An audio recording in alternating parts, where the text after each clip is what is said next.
हम लोग केपी और नाड़ी केपी में हम लोगों ने देखा था कि मैरिज के लिए क्या कॉम्बिनेशन रहेंगे। तो मैं अभी आप लोगों को कस्पल इंटरलिंक का भी मैरिज कॉम्बिनेशन बता रहा हूँ।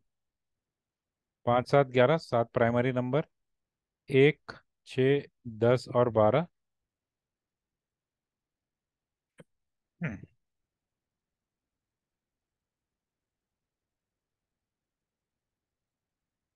2 5 11 बच्चे के लिए।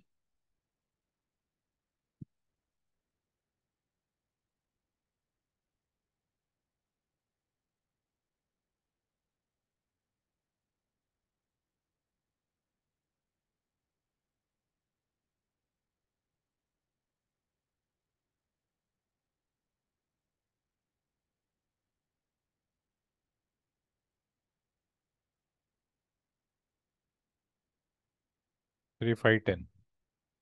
ठीक है, ये कॉम्बिनेशंस होते हैं। एक होता है डिनायल और दूसरा होता है, लेकिन प्रॉपर्टी में क्या होता है कि प्रॉपर्टी में इसको सेल भी कहा जाता है। ठीक है, आप बेचोगे तो अपना आपका प्रॉपर्टी चला जाएगा। ठीक। और यदि प्राइमरी नंबर 3 है, तो 3 है तो फिर वो केस में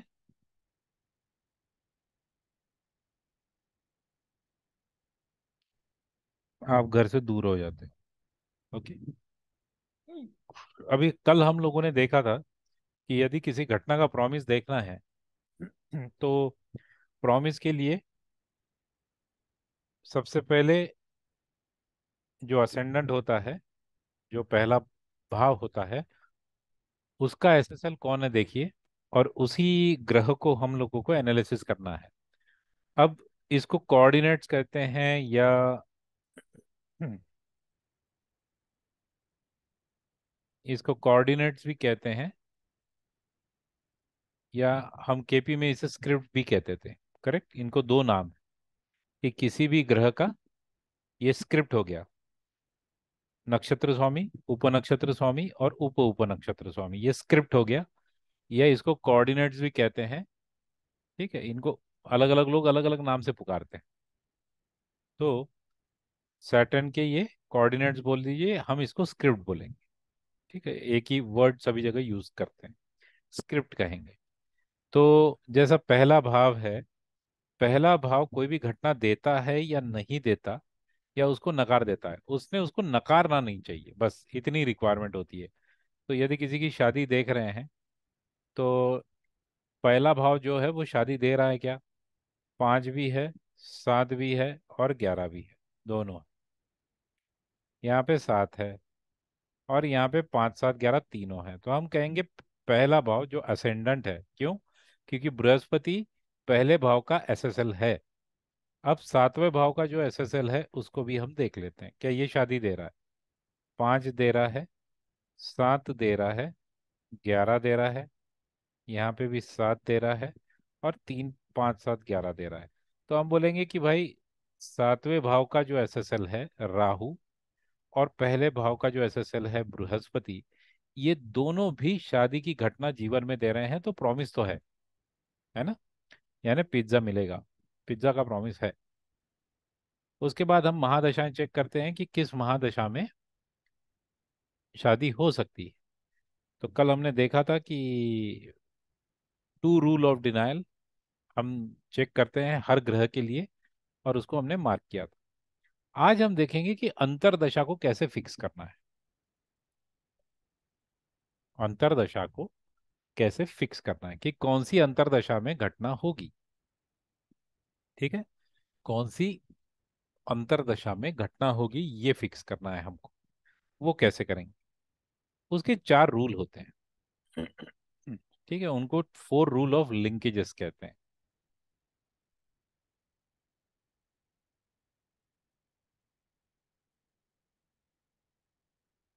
ये क्या कहता है कि अंतरदशा लॉर्ड इज फोर्थ एसएसएल और फोर्थ वर्चुअल एसएसएल। वो खुद ही चौथे चौथे एसएसएल का स्वामी है, या वो चौथे VSSL यानी वर्चुअल SSL का स्वामी है, पहला। दूसरा, अंतर दशा स्क्रिप्ट यानी उसका नक्षत्र स्वामी, उसका उपनक्षत्र स्वामी और उसका उप उपनक्षत्र का स्वामी। One of the planet is fourth SSL। तीसरा,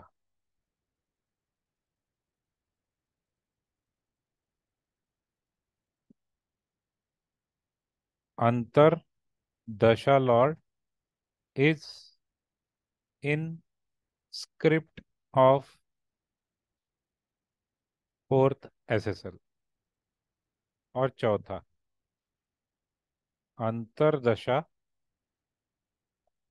एंड फोर्थ SSL नक्षत्र लॉर्ड आर सेम। ये चार सूत्र है, इन चार सूत्रों को मैं अभी आपको बारी बारी समझाऊंगा, ध्यान से सुनिएगा। ठीक है। तो जैसे कि जो भी महादशा होगी उसमें शादी हो रही है, तो अभी हम अंतरदशा देखने की कोशिश करेंगे कि क्या अंतरदशा शादी दे सकती है। तो कल बृहस्पति दे रहा था, राहु भी दे रहा था। अब इनमें कौन सी अंतरदशा शादी देगी, उसके पहले फोर रूल ऑफ लिंकेजेस लगना जरूरी है। और बाद में तो स्क्रिप्ट हम देखेंगे, स्क्रिप्ट तो हमको देखना ही देखना है, लेकिन स्क्रिप्ट के पहले हम फोर रूल ऑफ लिंकेजेस देखेंगे। तो पहले क्या है, कौन सी अंतरदशा दे सकती है? तो सूर्य को देखते हैं कि सूर्य की अंतरदशा दे सकती है क्या। ठीक है। पहला सूत्र क्या है, अंतरदशा लॉर्ड इज फोर्थ SSL और फोर्थ VSSL। रेसिडेंट ऑफ कस यानी यदि वो ग्रह उसी भाव में बैठा हुआ है तो वो उसका वर्चुअल SSL होता है। जैसे उदाहरण के तौर पे देखिए, यहाँ पे चौथे नंबर का वर्चुअल SSL कोई है ही नहीं, क्योंकि चौथे भाव में कोई बैठा नहीं है। अब हम देखेंगे कि क्या सूर्य जो है ये चौथे भाव का SSL है। नहीं, सूर्य जो है वो छठे भाव का SSL है। तो पहला सूत्र तो नहीं लगा। दूसरा, अंतरदशा script, one of the planet is fourth SSL। अंतरदशा स्क्रिप्ट में वन ऑफ द प्लैनेट, अंतरदशा की स्क्रिप्ट क्या है, अंतरदशा की स्क्रिप्ट देखिए, ये है अंतरदशा की स्क्रिप्ट। इसमें आपके तीन प्लैनेट मिल रहे हैं, एक है स्टार लॉर्ड, एक है सब लॉर्ड और एक है सब सब लॉर्ड। तो यहाँ पे ये देखना है कि क्या केतु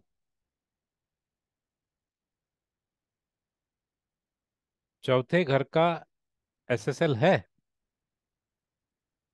ठीक है। पहले में हमने देखा क्या जो अंतरदशा स्वामी है वो ही चौथे भाव का SSL है क्या। अब दूसरे में हम देख रहे हैं, दूसरे स्टेप में, कि जो उसका नक्षत्र स्वामी यानी जो स्टार लॉर्ड है, क्या वो फोर्थ हाउस का SSL है। जी नहीं है, ये नहीं लगा। फिर सब लॉर्ड और सब लॉर्ड है क्या, तो क्या शुक्र जो है वो चौथे भाव का SSL है। जी नहीं लगा। तो ये कंडीशन भी नहीं लगी। ठीक है।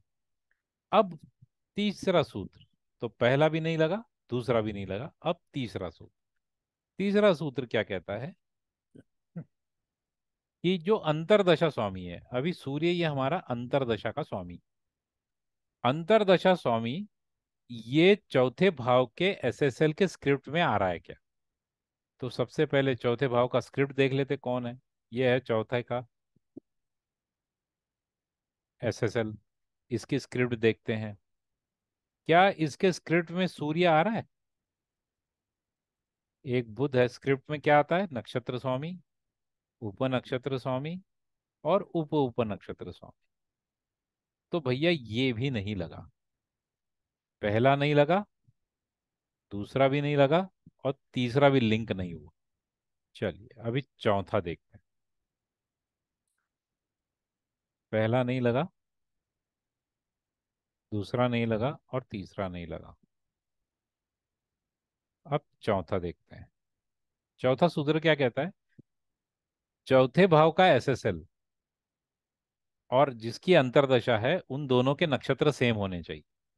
चौथे भाव का एसएसएल कौन है? गुरु। इसका नक्षत्र है बुध। जो अंतर्दशा स्वामी है वो सूर्य है। सूर्य का नक्षत्र है केतु। तो ये दोनों सेम नहीं है।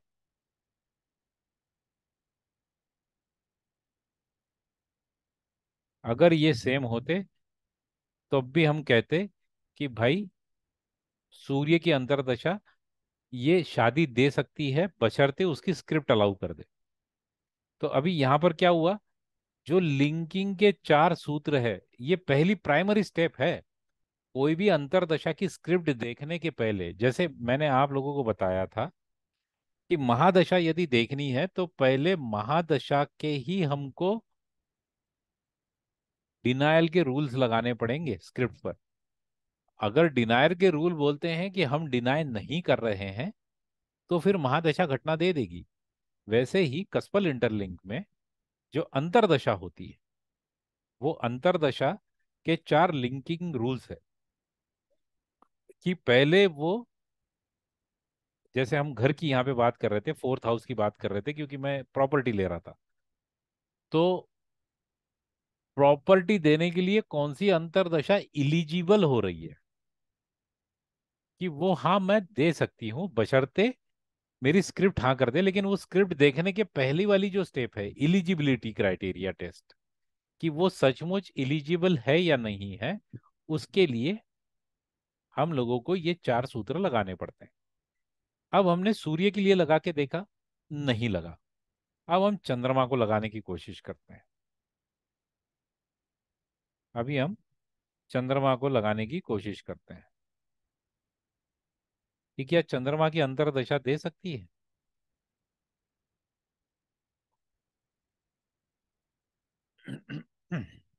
चंद्रमा की अंतर्दशा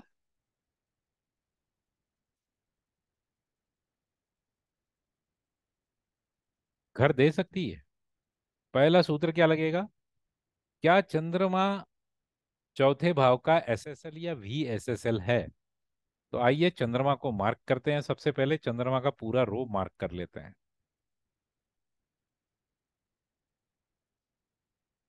तो यहाँ पे तो ये किसी का भी एसएसएल नहीं है, तो ये चौथे भाव का तो एसएसएल नहीं है। और वी एसएसएल का मतलब है कि क्या वो उस भाव में प्रेजेंट है, तो ये चौथे भाव में प्रेजेंट भी नहीं है। तो ये पहला सूत्र तो नहीं लगा साहब। पहला सूत्र नहीं लगा। तो सूर्य जो था वो सूर्य तो हमको घर नहीं बनाने दे रहा था अंतरदशा में। महादशा अलग से दे सकती है।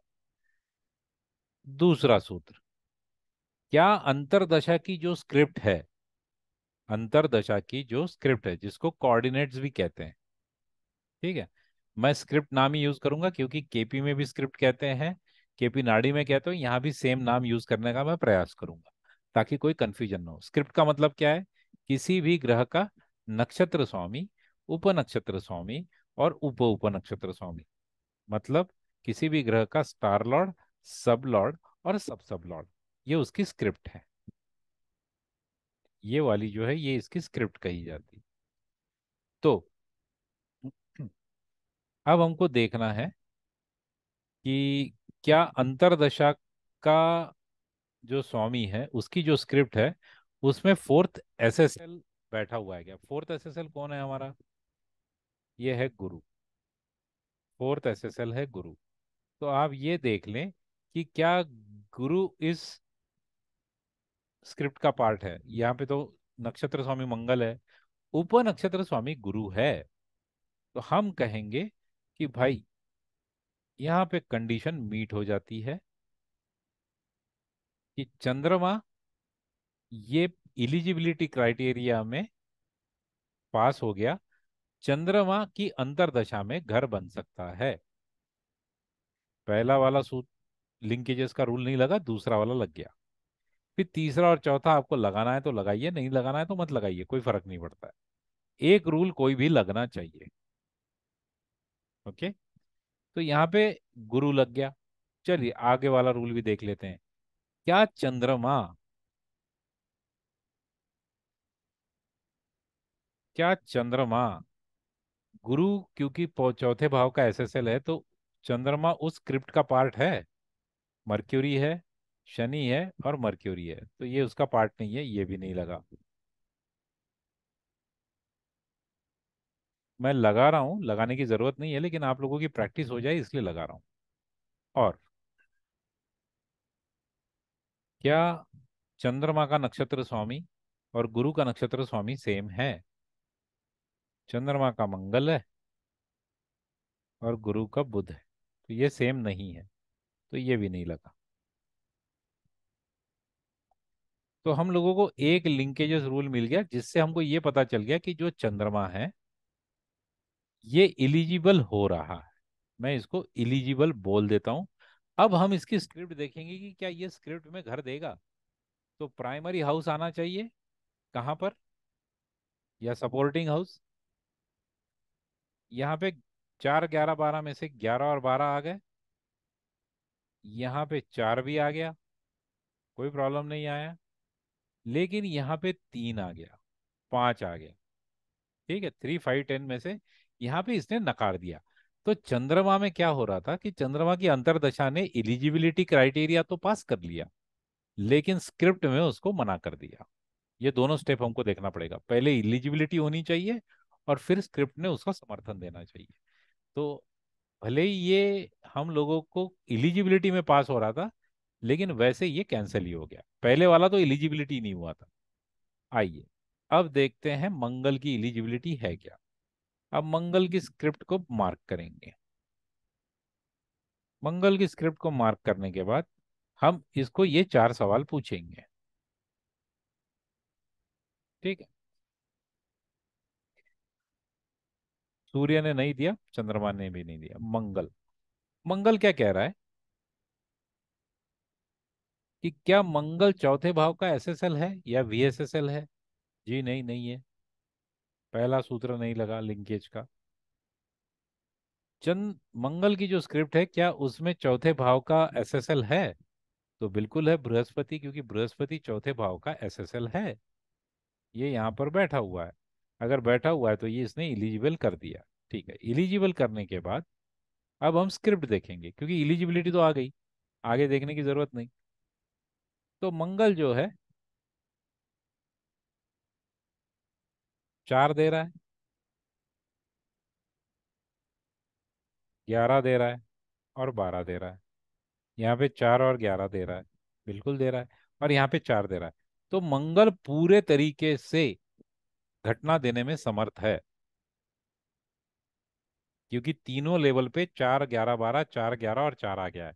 तो मंगल जो है वो इलिजिबिलिटी भी थी, और साथ में इसने अपने स्क्रिप्ट के माध्यम से हाँ बोल दिया। तो हम कहेंगे सूर्य और चंद्र जो थे ये दोनों भी नहीं दे रहे थे अपनी अंतर्दशाओं में, चंद्रमा दे रहा है। आइए अभी गुरु देखते हैं। मर्क्यूरी देखते हैं। क्या मर्क्यूरी, पहला सूत्र लगाएंगे लिंकेजेस का। क्या मर्क्यूरी चौथे भाव का एसएसएल है? जी नहीं है, क्योंकि यहाँ पे कोई नंबर ही नहीं है। क्या मर्क्यूरी की जो स्क्रिप्ट है उसमें गुरु बैठा है? क्योंकि गुरु चौथे भाव का एसएसएल है, तो यहाँ पे वो भी नहीं बैठा है, दूसरा सूत्र भी नहीं लगा। क्या बुध चौथे भाव के एसएसएल में बैठा है? तो जी हाँ बैठा है, तीसरा वाला सूत्र लग गया। अंतरदशा lord is in script of fourth SSL, वो लग गया। तो हम बोलेंगे इलिजिबिलिटी क्राइटेरिया मिल गया है। अब मर्क्यूरी की स्क्रिप्ट देखेंगे कि क्या मर्क्यूरी ये इवेंट दे सकता है। तो यहाँ पे भी 4 11 आ रहा है, यहाँ 4 11 12 दोनों है, और यहाँ पे 4 11 है। तो हम कहेंगे जो बुध था, ये बुध ने इलिजिबिलिटी क्राइटेरिया भी पास किया, और साथ में ये घटना देने में भी सक्षम हो गया।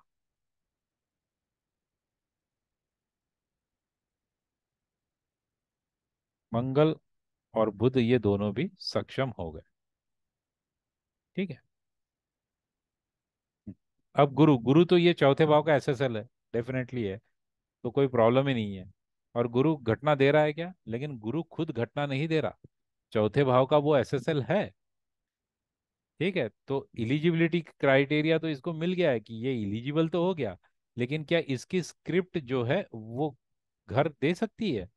तो 4, 11, 12 तो है, लेकिन यहाँ पे 3 आ गया, और यहाँ पे भी 4 नहीं आए, यहाँ पे 11, 12 सपोर्टिंग हाउसेस आ गए। लेकिन क्योंकि यहाँ पे 3 आया, तो ये 3 इसको रोक ही देगा। तो गुरु जो है वो घटना नहीं दे रहा है, इलिजिबल हो गया है। इलिजिबिलिटी क्राइटेरिया में ये अलाउ हो गया, लेकिन ये घटना नहीं दे रहा है। अब शुक्र देखते हैं, क्या शुक्र चौथे भाव का एसएसएल है? पहले इलिजिबिलिटी क्राइटेरिया चेक करना है। क्या चौथे भाव का एसएसएल है? जी नहीं है। क्या शुक्र ये चौथे भाव के एसएसएल में बैठा हुआ है? वहां भी नहीं है। ठीक है। क्या शुक्र में चौथे भाव का एसएसएल बैठा हुआ है? वो भी नहीं है। और क्या शुक्र का और गुरु का नक्षत्र स्वामी सेम है? क्योंकि गुरु जो है वो चौथे भाव का एसएसएल है, तो इसकी इलिजिबिलिटी क्राइटेरिया ही नहीं मिली, तो शुक्र घटना नहीं दे रहा है।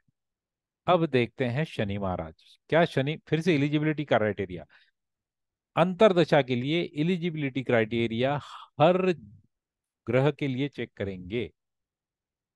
जैसे महादशा में हमने चेक किया था, वैसे ही हम यहाँ पे अंतरदशा को चेक कर रहे हैं। स्टेप बड़ी सिंपल है कि दश जो भी अंतरदशा है वो पहले 4 रूल ऑफ लिंकेजेस के माध्यम से लिंक होनी चाहिए। अगर वो लिंक हो जाएगी तो ही फिर स्क्रिप्ट देखेंगे, अन्यथा हम स्क्रिप्ट नहीं देखेंगे। मैं बार बार बता रहा हूँ, इसमें कोई कंफ्यूजन मत रखिएगा। और 4 रूल ऑफ लिंकेजेस सिर्फ अंतरदशा में उपयोग में आते हैं।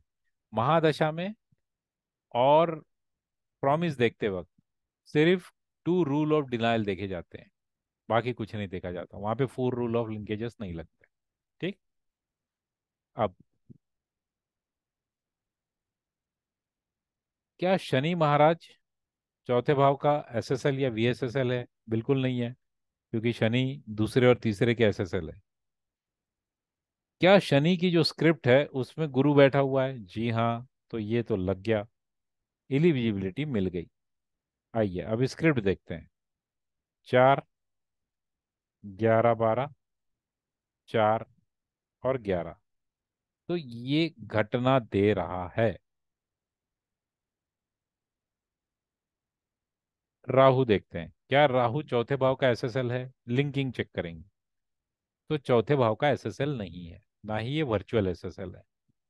दूसरा, क्या राहु के स्क्रिप्ट में गुरु है? जी नहीं है। क्या गुरु के स्क्रिप्ट में राहु है? वो भी नहीं है। क्या गुरु राहु का और गुरु का नक्षत्र स्वामी सेम है? वो भी नहीं है। इसको लिंकेज ही नहीं मिला। केतु देखेंगे, क्या केतु चौथे भाव का एसएसएल या वीएसएसएल है? जी नहीं, क्योंकि ये 12वें का है। क्या केतु के स्क्रिप्ट में गुरु है? जी हाँ है। एलिजिबिलिटी मिल गई। यहाँ पे गुरु जो है वो उपनक्षत्र स्वामी है, और गुरु चौथे भाव का एसएसएल है, तो यहाँ पे इलिजिबिलिटी क्राइटेरिया मिल गया। जब इलिजिबिलिटी मिल गया तो अब हम देखेंगे कि क्या इसकी स्क्रिप्ट घर दे सकती है। तो 4 हो गया, 11 हो गया, और 12 हो गया, और यहाँ पे भी 4 हुआ, और यहाँ पे ना सपोर्टिंग नंबर है ना डिनायल है, तो ये घटना हो सकती है। तो हम कहेंगे कि केतु जो है वो हमको घर दे रहा है। अब महादशा हमारी फिक्स हो गई, अंतरदशाएं भी फिक्स हो गई, तो हमको ये पता चल गया कि किस दशा में या अंतरदशा में घर हो सकता है। तो कसफल इंटरलिंक जो है, कसफल इंटरलिंक अपने आप में कंपैरेटिवली स्ट्रेट फॉरवर्ड आंसर्स दे देता है। केपी भी देता है, नाड़ी भी देता है, पर इन तीनों का देने का तरीका अलग अलग है। ये हमेशा ध्यान में रखिएगा। यहां पर कस्पल इंटरलिंक है। कस्पल इंटरलिंक का मतलब है कि जो कस्प है, जो भाव है, उसका इंटरलिंकिंग नक्षत्र, उपनक्षत्र और उप उपनक्षत्र के साथ बार बार किया जा रहा है।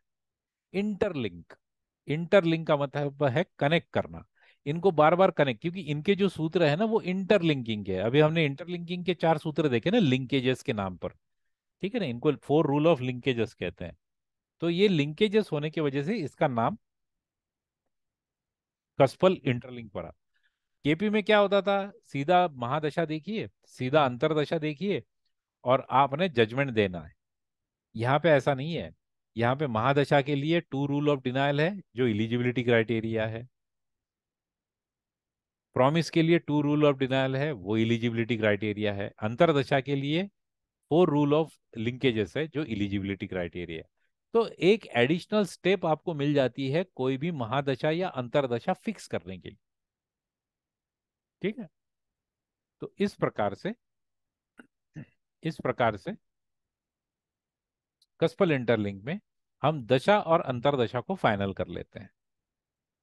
ओके।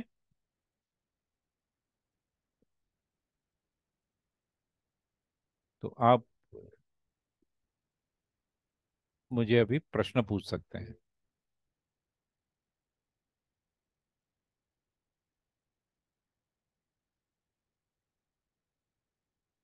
नीतू जी बोलिए। नी- नमस्कार।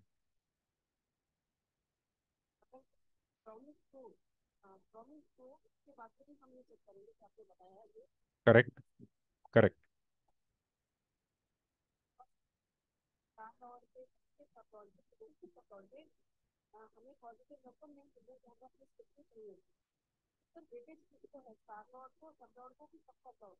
नहीं, मैंने बताया था कि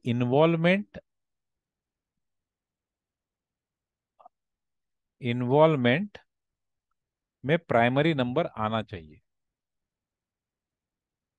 इन्वॉल्वमेंट कौन है? नक्षत्र स्वामी। उसे कहते हैं इन्वॉल्वमेंट। Star Lord. इन्वॉल्वमेंट कहते हैं स्टार लॉर्ड।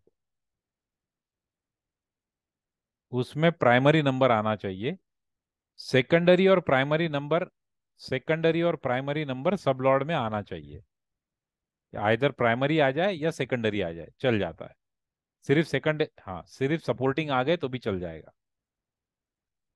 लेकिन सब सब लॉर्ड ने डिनाई नहीं करना चाहिए। सब सब लॉर्ड ने डिनाई नहीं करना चाहिए इवेंट को। हाँ।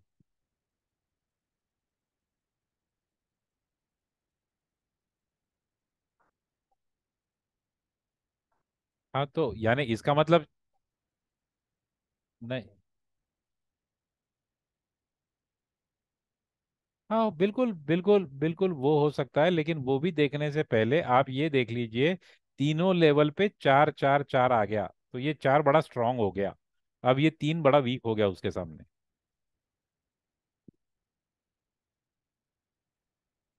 आप ये देखने की कोशिश, रहने दीजिए तीन तीनों जगह, लेकिन हमको तीन कहाँ नहीं चाहिए। हमको सिर्फ सब सब लॉर्ड में नहीं चाहिए। पर यदि हमको चार तीनों जगह पे मिलता है तो वो हमारे लिए बहुत प्लस पॉइंट है, क्योंकि प्राइमरी नंबर तीनों जगह पे आ गया। प्राइमरी नंबर,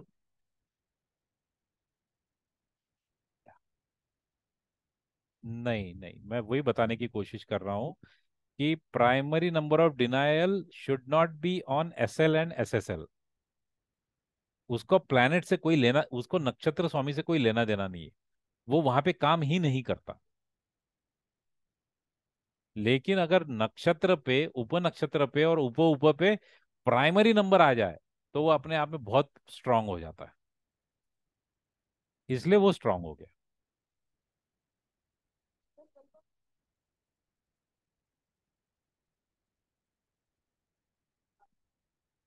हम्म।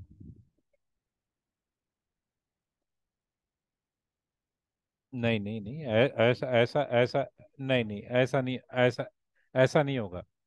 ऐसा नहीं होगा कभी भी। अगर वहां नहीं है तो यहाँ भी नहीं आएगी। आप पहली बात, ये अपने मन से बात ही निकाल दीजिए कि किसी भी ज्योतिष, हाँ, ये आप अपने सारे लोगों से मैं अनुरोध करता हूँ, ये आपने मन से निकाल दीजिए कि अगर एक शाखा में घटना दिख रही है और दूसरे शाखा में नहीं दिख रही है। ऐसा कभी नहीं होगा। घटना अगर है तो वो सारी शाखाओं में दिखेगी ही दिखेगी।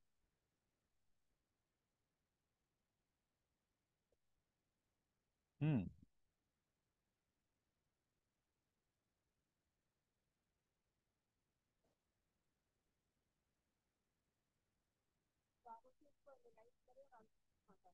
आता ही है सेम। मैं तो हमेशा प्रैक्टिस ही करता हूँ। हाँ, वो मैं कर दूंगा।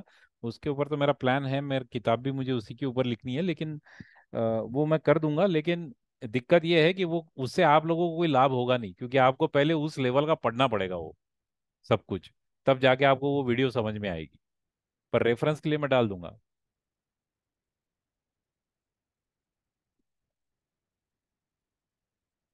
हाँ, प्रैक्टिस क्या, ये वीडियो आपको बार बार देखनी भी पड़ेगी मैडम। हाँ। ओके, संदीप राय चौधरी बोलिए। Good afternoon.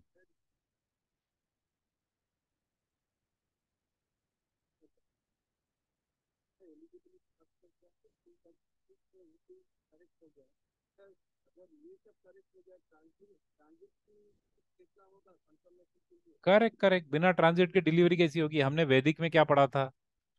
या आप लोगों ने अगर वैदिक का कोर्स मेरा किया है तो मैंने क्या पढ़ाया था कि डिली who is delivery boy? The transit is a delivery boy, तो वो ट्रांजिट भी देखना ही पड़ेगा। करेक्ट। हाँ करेक्ट।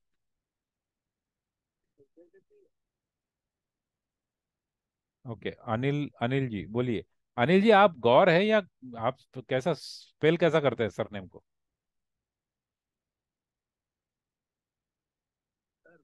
गुर ही करते हैं ना, गौर नहीं करते हैं। ओके, बोलिए अनिल जी।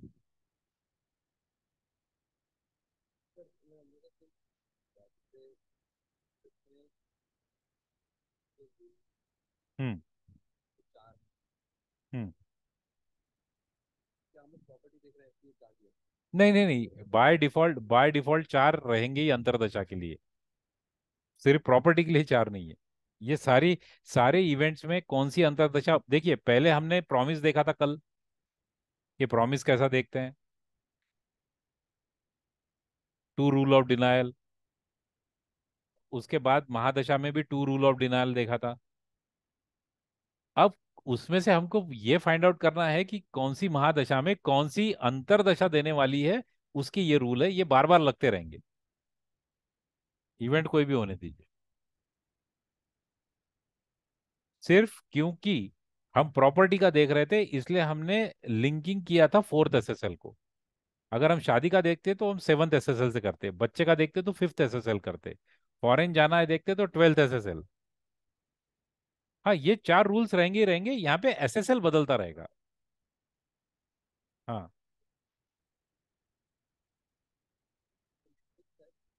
हाँ करेक्ट। ओके, बोलिए रीना जी। ओके।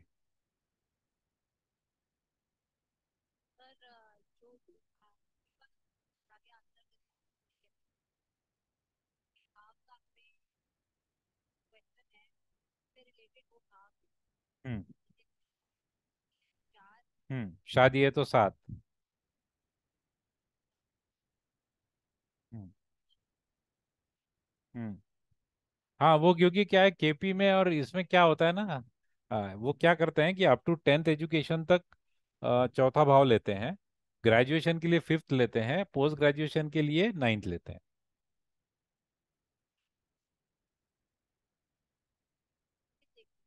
हम्म।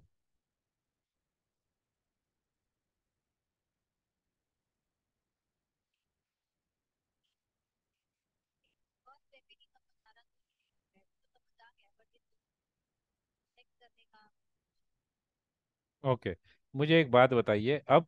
आपको ये अंतरदशा तो समझ में आ गई? ठीक है, चलिए। अभी महादशा के लिए देखना है तो टू रूल ऑफ एलिमिनेशन देखना है, यानी टू रूल ऑफ डिनाइल देखने पड़ते हैं। टू रूल ऑफ डिनाइल क्या है हमारे? टू रूल ऑफ हमारे डिनाइल बड़े सिंपल थे। मैंने आपको बताया था कि आप असेंडेंट को चेक करें और प्राइमरी हाउस ऑफ इवेंट को चेक करें। ठीक है। असेंडेंट ने मना नहीं करना चाहिए, और प्राइमरी जो हाउस है उसने भी मना नहीं करना चाहिए उस इवेंट के लिए। राइट? बराबर। वही हम महादशा को यूज करने वाले थे। तो देखिए, अब प्रॉमिस चेक कर रहे हैं तो पहले भाव का जो असेंडेंट है, असेंडेंट का कौन है स्वामी? फर्स्ट एसएसएल का स्वामी है जुपिटर। तो क्या जुपिटर के इसमें घर डिनाय हो रहा है स्क्रिप्ट में? 4 आ रहा है, 11 12 आ रहा है, यहाँ पे 3 आ गया, और यहाँ पे 3 आ गया, लेकिन यहाँ पे सपोर्टिंग हाउसेस 11 12 आ गए। तो ये परेशानियों के साथ घर दे रहा है, ये आसानी से नहीं दे रहा। ठीक है, ये आसानी से नहीं दे रहा। ठीक है, अभी फोर्थ हाउस घर का है, और फोर्थ हाउस, फोर्थ एसएसएल का कौन स्वामी है? जुपिटर ही है फिर से। तो हो गया, तो हम लोगों को ये पता चल गया कि प्रॉमिस में घर बनेगा, लेकिन बहुत प्रयासों से, बहुत मुश्किलों से बनेगा। ठीक है, क्योंकि सपोर्टिंग नंबर मिल गए थे। 3 नंबर भी आ गया डिनायल का, लेकिन सपोर्टिंग नंबर भी मिल गए थे। ये हो गया प्रॉमिस। ठीक है, अब देखते हैं कि कौन सी महादशा देगी। तो वही डिनायल के रूल फिर से महादशा हर ग्रह को लगाने हैं। अब सूर्य की महादशा देगी क्या? तो 4 है, 11 और 12 है, 4 और 11 है, और 4 11 है। तो हम सीधा बोलेंगे कि सूर्य की महादशा घर दे रही है। लेकिन ओरिजिनली प्रॉमिस कैसा है? ओरिजिनली प्रॉमिस है कि बहुत मुश्किलों से और प्रयासों से घर बनने वाला है, आसानी से नहीं बनेगा। राइट। ओके, अब चंद्रमा दे रहा है क्या? तो यहाँ पे 4 नहीं आया, यहाँ पे 4 आ गया। ठीक है, यहाँ पे 3 5 आ गए, यहाँ पे 11 12। ये भी आपको आसानी से घर नहीं दे रहा, ये मुश्किलों से घर दे रहा है, ये महादशा भी। क्योंकि यहाँ पे प्राइमरी नंबर ही नहीं आया, वो यहाँ पर चला गया, यहाँ पे सिर्फ सपोर्टिंग आ गया। चलता है, ये कॉम्बिनेशन भी चलता है, लेकिन फिर प्रयास बढ़ाने पड़ते हैं। ओके, अब मंगल। ठीक है, मंगल में पूरे के तरीके से घर आ रहा है। मर्क्यूरी, मर्क्यूरी में भी घर आ रहा है। बृहस्पति में बहुत मुश्किलों से घर आ रहा है, आ रहा है लेकिन मुश्किलों से। शुक्र, 3 11, 3 11, यहाँ पे प्राइमरी नंबर ही नहीं आया, तो ये महादशा तो घर देने से रही। करेक्ट। सैटर्न, 4 11 12, 4 11 आ गया, सपोर्टिंग 3 आया, ये दे रही है। ठीक है। राहु, 4 11 12 आ गया, यहाँ पे 4 नहीं आया, 3 12, ये भी दे रही है प्रयासों से। ओके, 11 12 सपोर्टिंग नंबर आ गया। और केतु जो है, 4 11 12, 4 और 2 6, ना सपोर्टिंग ना डिनायल। तो ये सारी महादशाएं घर देने के लिए पॉसिबिलिटी दिखा रही है। ये साइड के जितने भी टिक है, ये महादशाओं के हैं, और ये अंतरदशाओं के हैं। लेकिन हमको फिक्स क्या करना पड़ेगा? हमको तो अंतरदशाएं फिक्स करनी पड़ेंगी ना मेनली, क्योंकि मेजॉरिटी तो नहीं दे रहे हैं। तो सिर्फ मंगल और मर्क्यूरी जो है, सैटर्न और केतु, बस इतनी ही अंतरदशाएं हैं। चाहे महादशा कोई भी हो, अंतरदशाएं यही रहेंगी जो आपको घर बनाने में हेल्प कर देगी, बस। लेकिन मूलतः प्रॉमिस बड़ा वीक है यहाँ पर, आप ये ध्यान में रखिए, प्रॉमिस में ही वीकनेस है। 1 और 4 ना असेंडेंट उसको घर बनाने में इजीली मदद कर रहा है, और हाँ, और ना ही उसका चौथे भाव का वो एसएसएल होने के बावजूद वो उसको घर बनाने को मदद नहीं कर रहा। तो हम बोलेंगे भैया प्रॉमिस तो वीक है आपका, लेकिन ये पॉसिबिलिटीज है कि बहुत प्रयासों से, दूसरों की मदद से, या कैसे भी करके आप अपना घर बना ले। राइट। प्रॉमिस वीक है, प्रॉमिस है बट वीक है, तो इसका मतलब हम प्रयत्न बढ़ाने पड़ते हैं जब प्रॉमिस, हाँ बिल्कुल। जब भी याद रखिए, चाहे वैदिक हो, जैमिनी हो, केपी हो, भृगुनंदी नाड़ी हो, जब प्रॉमिस वीक हो जाता है तो प्रयास बढ़ाने पड़ते हैं।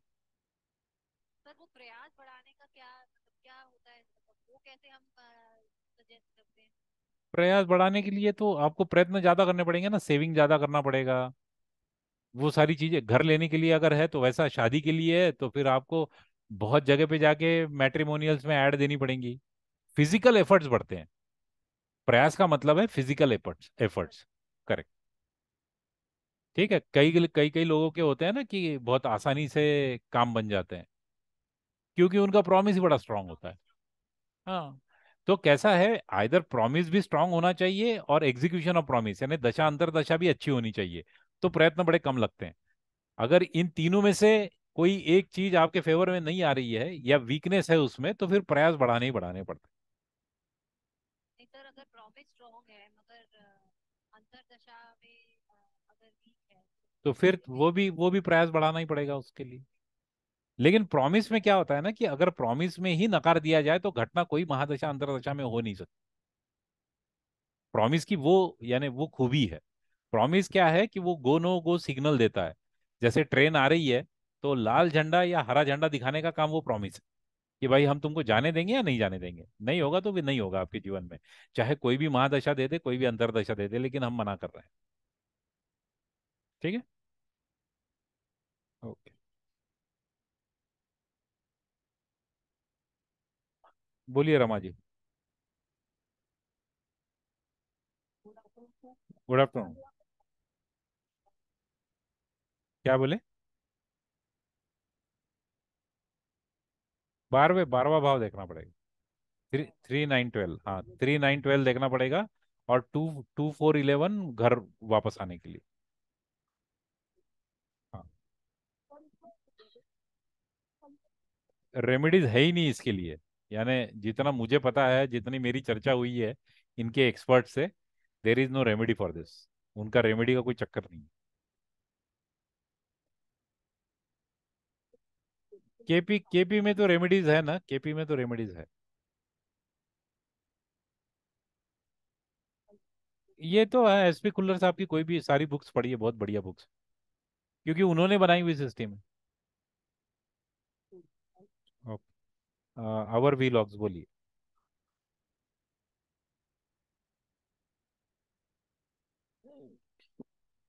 Our vlogs. आवर वीलॉग्स बोलिए।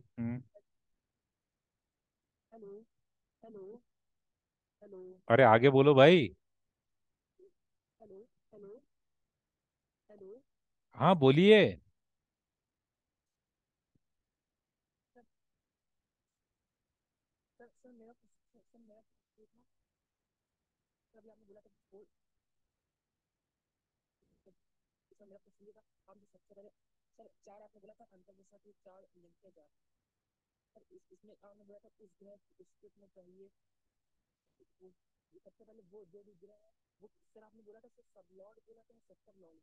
सब लॉर्ड, ये सीआईएल पूरा सब लॉर्ड पे ही काम करता है।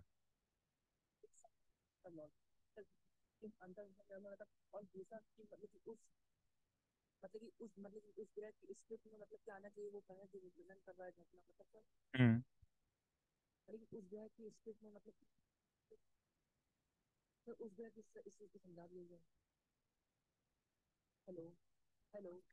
देखिए, देखिए, अरे इतने बार हेलो बोलने की जरूरत नहीं है, सारे लोग कॉल पर ही है। देखिए, उस स्क्रिप्ट में आने का मतलब है कि अगर सूर्य की हम सूर्य की स्क्रिप्ट देखने की कोशिश कर रहे हैं, अगर सूर्य की अंतर्दशा देखने की कोशिश कर रहे हैं, तो चौथे भाव का एसएसएल कौन है?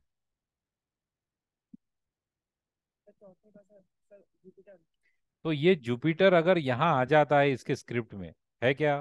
केतु, शुक्र, शुक्र, ये स्क्रिप्ट का पार्ट है क्या जुपिटर? तो वो आना चाहिए, अगर आ गया तो कंडीशन मीट हो गई।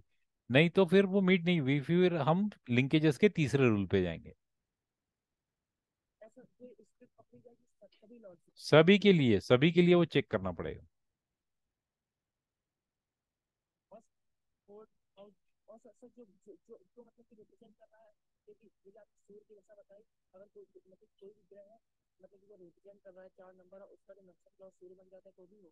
तभी होगा, करेक्ट।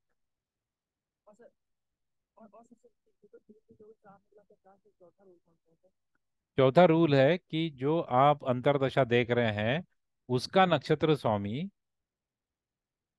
उसका उसका नक्षत्र स्वामी और चौथे एसएसएल का नक्षत्र स्वामी यदि सेम है तो भी वो रूल लग जाएगा। यहाँ पे सेम हो रहे हैं क्या दोनों भी? सूर्य का केतु है और चौथे वाले एसएसएल बृहस्पति का बुध है, वो सेम नहीं है। अगर वो सेम होते तो भी वो रूल लग जाता।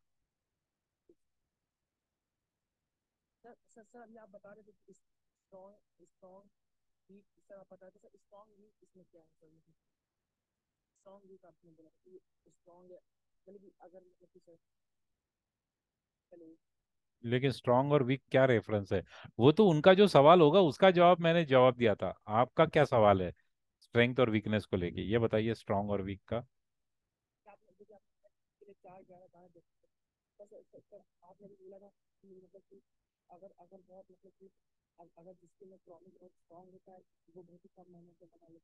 हाँ, अगर आपके आपको आपके इसमें अगर अच्छा प्रॉमिस है, हम लोग तीन चीजें देखते हैं। हम देखते हैं प्रॉमिस, एग्जीक्यूशन ऑफ प्रॉमिस और डिलीवरी ऑफ प्रॉमिस, करेक्ट। तो यदि किसी व्यक्ति के जीवन में अच्छा प्रॉमिस है किसी भी घटना का, तो वो कम मेहनत में उसको घटना मिल जाती है जीवन में।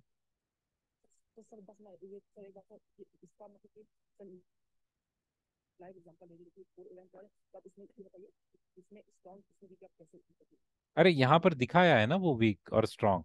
यहाँ पे यदि 4, 11, 12 आ रहे हैं, 4, 11 आ रहा है और 4, 11 है, तो ये स्ट्रांग प्रॉमिस हो गया। वही शुक्र वही शुक्र देख लीजिए, शुक्र में 4, 11, 12 नहीं है, सिर्फ 11 है। यहाँ पे भी 4, 11, 12 नहीं है, यहाँ पे भी 4, 11, 12 नहीं है, तो ये बड़ा वीक हो गया, यहाँ पे तो पॉसिबल ही नहीं हो रहा है। बस दिक्कत ही होगा ना, फिर तो होगी ही नहीं घटना। हमको 4 तो आना चाहिए ना, घर बनाने के लिए चौथा भाव तो चाहिए ना।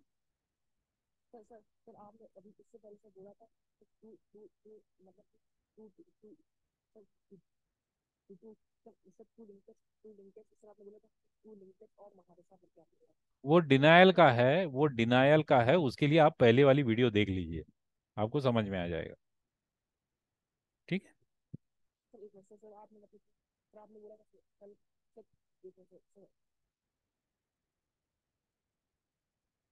बोलिए बोलिए।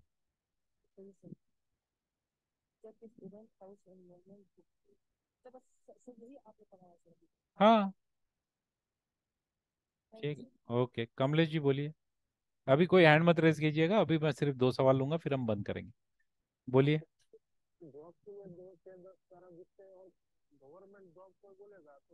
10th हाउस प्रोमिनेंट हो जाएगा। हाँ। नीतू जी बोलिए, नीतू अग्रवाल जी।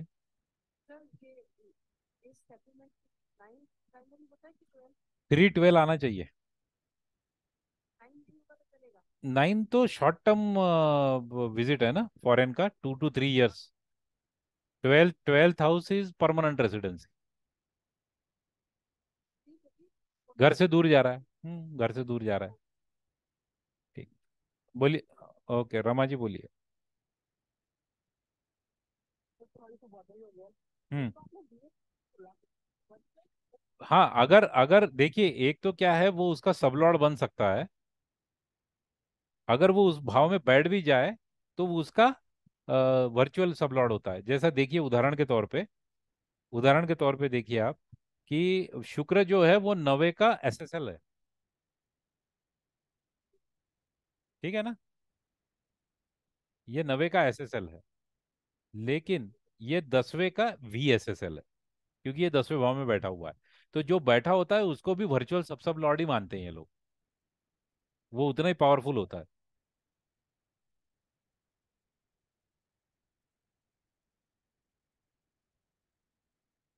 हाँ।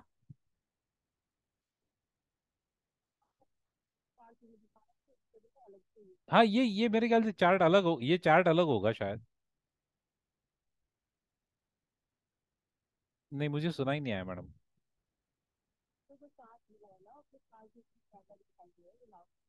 हाँ। हाँ, तो मैं बोल रहा हूँ ना, चार्ट अलग होगा, ये हो सकता है।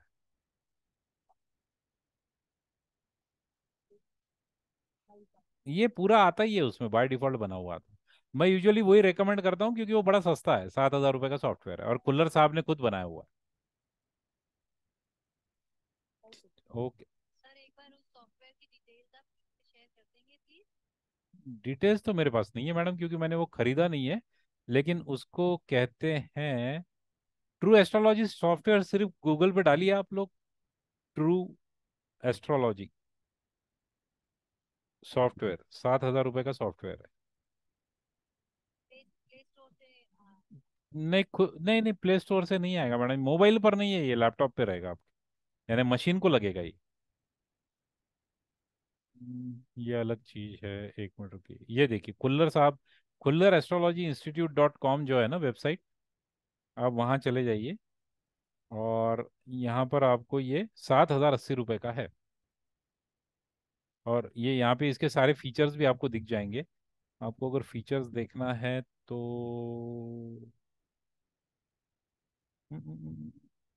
पहले आया करता था यहाँ पर, पता नहीं। ओके, हाँ फीचर्स, ये देखिए, इसको क्लिक करेंगे ना तो ये सारे आपको फीचर्स बताएगा कि इसमें क्या क्या फीचर्स है। तो वैदिक केपी नाड़ी और सीआईएल, ये सारी चीजें इसमें हो जाती है। उसके लिए ये सही है।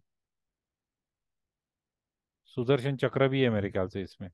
मैंने अभी यानी इसको एक्सप्लोर नहीं किया, लेकिन इसमें है लगभग सारी चीजें। ठीक है।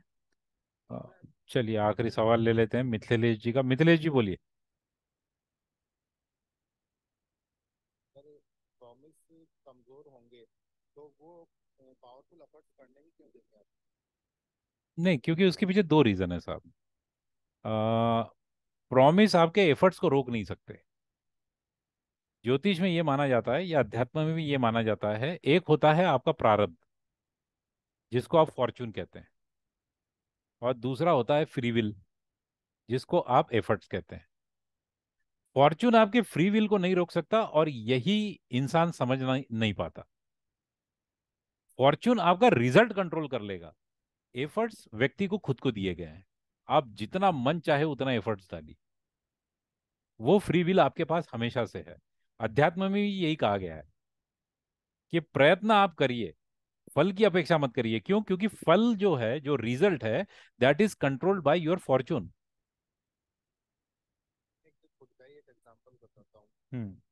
जैसे मैं स्पिरिचुअल प्रैक्टिसेस जो करता हूँ हम्म। उनके अंदर मेरी कभी भी कंसिस्टेंसी नहीं बन पाती है। हम्म। तो कंसिस्टेंसी नहीं बन पाती तो रिजल्ट नहीं मिल पाते हैं। हम्म। करेक्ट। That is okay. तो इसका मतलब आपके प्रयासों में कुछ कमी है। रिजल्ट तो आपको नहीं मिल रहा है, तो अभी टाइम आपके फेवर में नहीं है, तो आपको रिजल्ट तो पूरे मिलने नहीं वाले उसके। ये मैं बोल सकता हूँ। ठीक है। यानी ये मैं हाइपोथेटिकली बोल रहा हूँ कि आपके फेवर में आपका टाइम नहीं है, तो आपको रिजल्ट, मन चाहे रिजल्ट नहीं मिल रहा है। तो आप प्रयास कर सकते हैं। आपका फॉर्च्यून आपको प्रयास करने से नहीं रोकेगा कभी। मैं ये बताने की कोशिश कर रहा हूँ।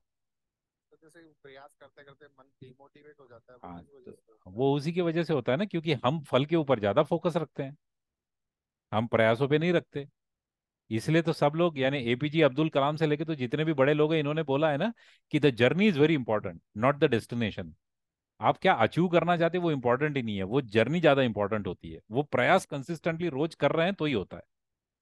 मेरी खुद के भी जीवन में ज्योतिष पढ़ते वक्त मैंने 3 बार ज्योतिष छोड़ दिया था, क्योंकि उसमें से प्रेडिक्शन नहीं निकल रही थी। मेरा पूरा फोकस था प्रेडिक्शन पे, मेरा पढ़ने पे फोकस ही नहीं था। फिर मैंने उसका तरीका बदल दिया। फिर मैंने उसको पढ़ाई के ऊपर फोकस कर दिया, प्रेडिक्शन पे नहीं किया। And then I was able to reach to prediction easily. मेरे लिए क्या एडवाइस है, मुझे क्या करना चाहिए, किस स्पिरिचुअल प्रैक्टिसेस जो है मेरी मुझे फॉलो बताइए, करनी चाहिए? आपको आपको आपकी दीक्षा हो गई है क्या? गुरु मंत्र मिल गया है क्या? मैंने गायत्री मंत्र की ली हुई है, वो जनेऊ संस्कार जो होता है। नहीं, वो नहीं, आध्यात्मिक गुरु कोई प्राप्ति हुई है क्या? तो सर वैसे किसी ने मुझे गाइड किया था, तो मैं उनका यूट्यूब पे सुनता हूँ, वैसे डायरेक्ट उनसे मिला नहीं है। अच्छा, तो मैं आपको ये रेकमेंड करूंगा कि आप बाकी सारी प्रैक्टिसेस करते हैं उसके साथ एक प्रयास जोड़ दीजिए। किसी भी आपकी जो कुल देवी होगी घर की, कुल देवी को आप संकल्प लीजिए। कुल देवी का कोई स्तोत्र होगा, मंत्र होगा, आप उसका जाप करना शुरू कीजिए और संकल्प ये लीजिए कि आपको गुरु प्राप्ति हो जाए। सबसे पहले आध्यात्मिक प्रवास जो होता है, आध्यात्मिक जो जर्नी होती है, स्पिरिचुअल जर्नी, एक्चुअली ये spiritual word is a wrong word. Spiritual ऐसा कुछ फंडा नहीं रहे, कभी नहीं रहता, ये इंग्लिश में बहुत गलत वर्ड है ये।